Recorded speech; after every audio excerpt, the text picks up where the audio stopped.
again, I'm going to look at this, and I'm not kidding. I view this as, I hope there's plenty of lawyers out there that are going, okay, plenty of individual journalists have been disparaged by Donald Trump. I mean, again, look at what he did to E. Jean Carroll. There is precedent for him being held liable for disparaging people personally. And he's done it so much that I know he loves to be litigious. And, I always thought the lawsuit was just designed for him to say he had a lawsuit. Of right? course. It wasn't right that it's sort of, why do you file the lawsuit against the media when company? I was at CNN, he filed a lawsuit against CNN. He's filed lots and lots and lots of lawsuits. And they always get thrown out. And this one would have too.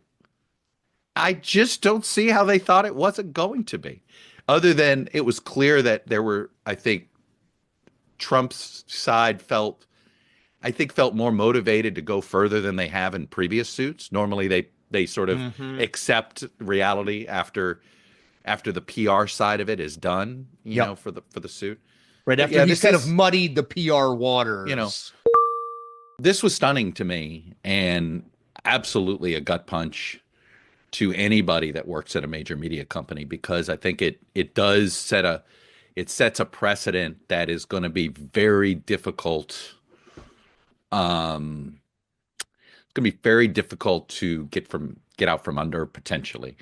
I just, I think the risk of losing this suit was 5%. Right. Like 50%. For ABC. For ABC. So, this was a decision to buy off a bad PR. Boy, I got to tell you guys, there's a whole lot of cope. There's a whole lot of seething that is happening on these mainstream liberal media outlets like CNN following ABC settling their lawsuit that Trump brought against them for their propagandist, George Stephanopoulos, a.k.a. George Slopopotamus, defaming former President Trump live on air in an attempt to affect the outcome of the election, okay? That is what most of the lies and the propaganda from the media is about. It's about trying to affect the outcome of the election. It's about trying to smear Trump and to influence public opinion of the president-elect. And Trump has said, you know what? I am done with this. I am declaring war on the liberal media, okay? And his lawsuit against ABC was a part of that. And the fact that ABC settled it means that there is now blood in the water, right? That now is open season on the propagandists, and the propagandists aren't really handling this well. Take a look. We should note, Kristen, I don't want to overstate Trump's friendliness and genial attitude at this press conference, because this weekend ABC News agreed to pay $16 million, including legal fees, to settle a defamation lawsuit brought by Trump against the network and their anchor, George Stephanopoulos. And that obviously will not be the end of this campaign against the media, legal campaign against the media. We heard him go after many other news outlets today. Take a listen. Well, I'm going to be bringing one against the people in Iowa, their newspaper. We're filing one on 60 Minutes. We're involved in one which has been going on for a while and very successfully against Bob Woodward. We have one, very interestingly, on Pulitzer, because reporters at the New York Times, Washington Post got Pulitzer Prizes for their wonderful, accurate, and highly professional reporting on the Russia hoax. We don't have time to go into all of that, but just to touch base on a couple. There's one of them is the people of Iowa, the Des Moines Register. That's because there was a poll that was inaccurate. Mm-hmm. The one on 60 Minutes is because they didn't like the editing that had been done to the Kamala Harris. From Kamala Harris. Yeah, I mean, this is wildly ridiculous. Well, one of the things to keep in mind here is that Donald Trump feels like he won. I mean, this weekend, by having a settlement with ABC, one that many people did not think was going to come to fruition. They thought that this would end up in court, or that it would certainly not be a settlement in which ABC paid $16 million and issued a public apology, which was part of this, has been a situation which has empowered and emboldened Donald Trump. Yeah, so you see that, you heard that. That is what they're afraid of the most, and empower and embolden President Trump, right? They really don't like that, okay? Because we already know that they are prepared to launch a smear campaign against Trump. And Trump is saying, no, I'm not going to let you guys do that. I am preemptively going to go after you legally. Okay, I'm going to engage in what they call lawfare, right? Give the liberal media and the Democrats a taste of their own medicine. Yeah, I'm going to do that, okay, before I get into the White House to let you guys know I'm not playing around, right? I'm not playing games with you individuals. And it's not just the mainstream liberal media, okay? It is also the fake pollsters as well, too.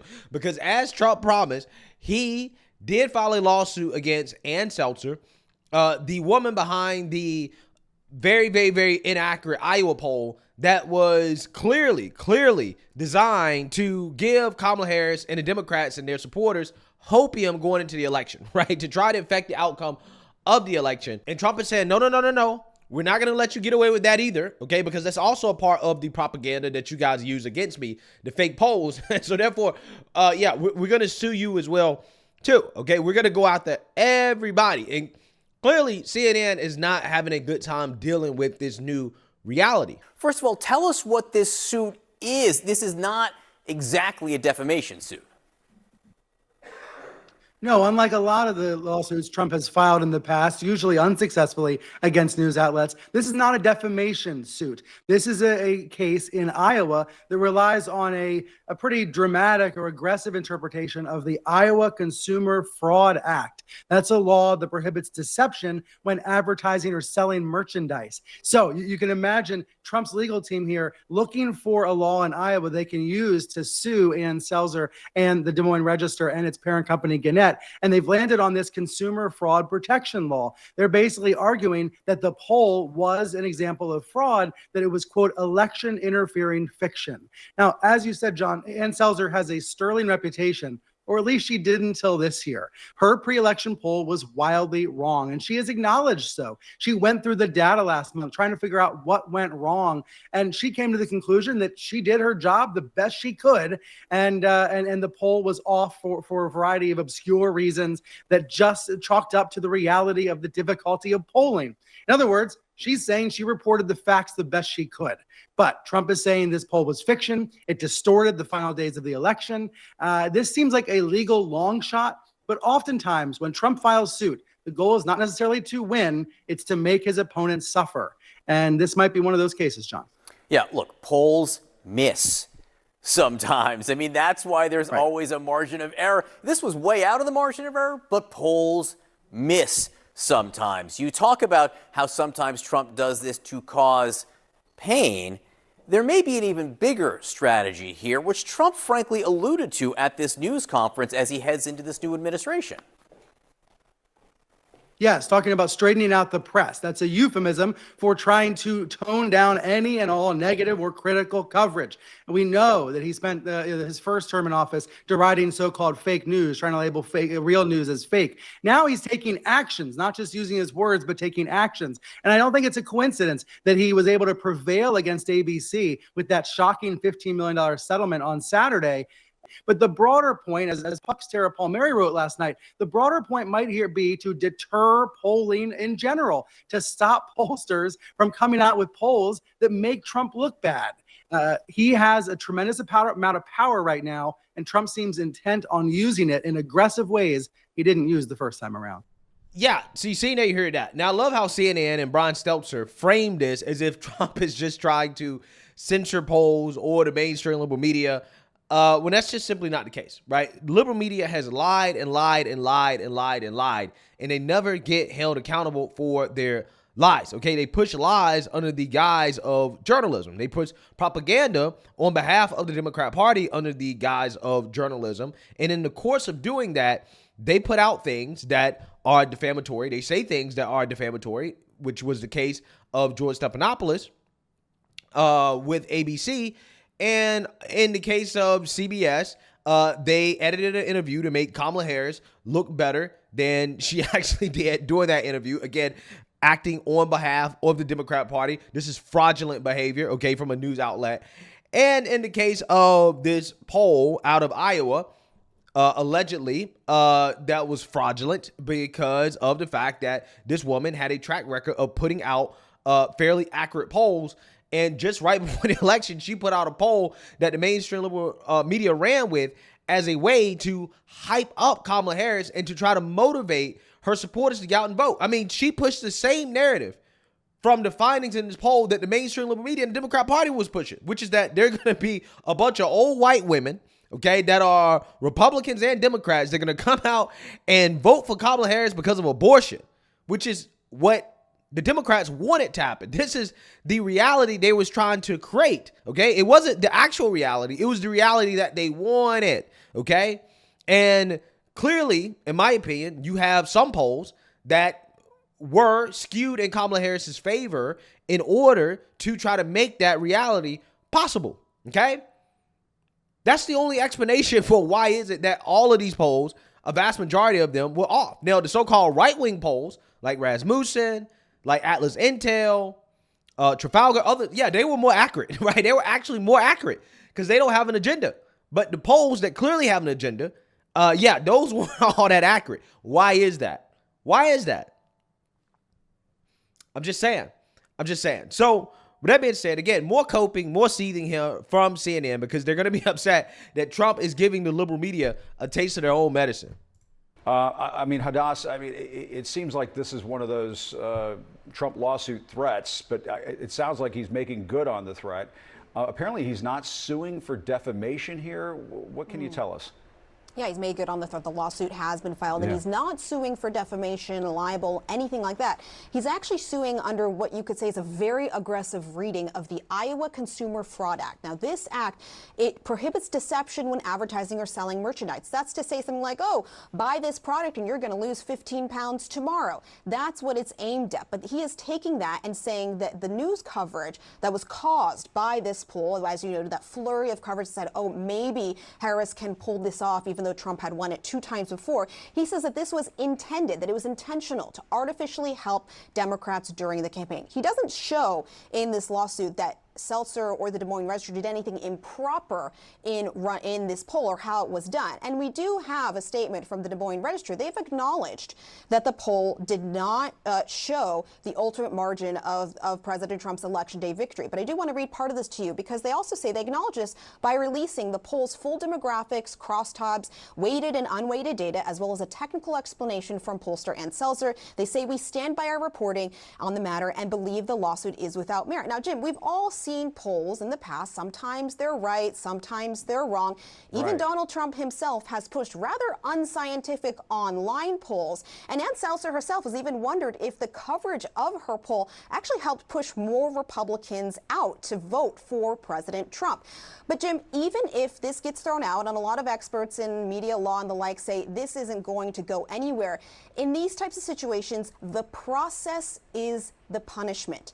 Because even just showing up to the court and having to sit through all this, paying your lawyers, that costs a lot of money and it takes a lot of time. And for a smaller organization, for an independent journalist, because President Trump was actually asked, are you going to go after social media influencers or smaller outlets? And he said, yes, I will. And you know what, Jim? This is a page out of the authoritarian playbook. Because if you look at places like Hungary's Viktor Orban, this is what they've done when they go after the media. They don't actually usually go for things like defamation and libel or things that might be more associated with media. They go after things like tax investigations, fraud investigations, and that can really drain an outlet, and it can put a chill because then people might be more wary of publishing. They're more careful, or they might even be more wary of publishing some sort of opinion polls. But what's most worrying about this, Jim, is the fact that in that press conference, he said he thinks the Justice Department should be doing this, and he shouldn't have to do this on a civil level, essentially saying it should be a criminal level. Hey, at the end of the day, this is what Democrats signed up for. This is what the liberal media signed up for. You know what they're boohoo-whining and crying about? They're boohoo-whining and crying about lawfare, which is something that Trump experienced for the last 4 years straight. Where was all this boohoo-whining and crying when you had these individuals bringing these lawsuits against Trump in order to kick him off the ballot? Now, everybody knew that it wasn't going to work. Everybody knew it was a waste of time. But they did it anyways. Why is that? To drain Trump's resources, right? To have him and his team going in and out of court, having to deal with it, right? The same exact thing she just outlined right there in regards to why they think Trump is doing this. Well, that's what Trump had to go through. Because at some point, you get sick and tired of having to deal with the lies and the propaganda from the mainstream liberal media. right? And they're never held accountable. Well, outside the fact that nobody watches CNN, right? Nobody watches CNN. MSNBC, their ratings have tanked as well too. So again, they have been held accountable by the viewers, but there needs to be more accountability, right? There has to be more accountability. And, hey, if you don't like it, then you should not be cheering on lawfare when the Democrats do it, first and foremost. Okay, when they do it against Trump and Republicans, don't cheer it on. And then also on top of that, yeah, you should be careful before you put out a poll that's so inaccurate that people think that it could possibly be fraudulent, right? You should be very careful about that. Okay, if you're a pollster trying to skew things in favor of Kamala Harris, right, and Democrats. And also, again, if you're a so-called journalist, you need to be careful about the propaganda and the lies and the deception that these outlets regularly engage in, right? So, again, if you just clean it up, if you actually just be honest and act like journalists, you ain't got nothing to worry about. The only people that have something to worry about are people that engage in fraudulent, deceptive, anti-journalistic, defamatory behavior and statements, right? That's it. Those are the only people that got to worry, right? And you're already seeing right now that CNN, they're worried, right? They're worried. A lot of these people are worried. Well, why is that? It's because it's probably likely that they know they can be targeted with one of these lawsuits. So, hey, it is what it is. Let me know what you guys think. Make sure you like, comment, and subscribe. Most importantly, share a Black conservative perspective. Peace.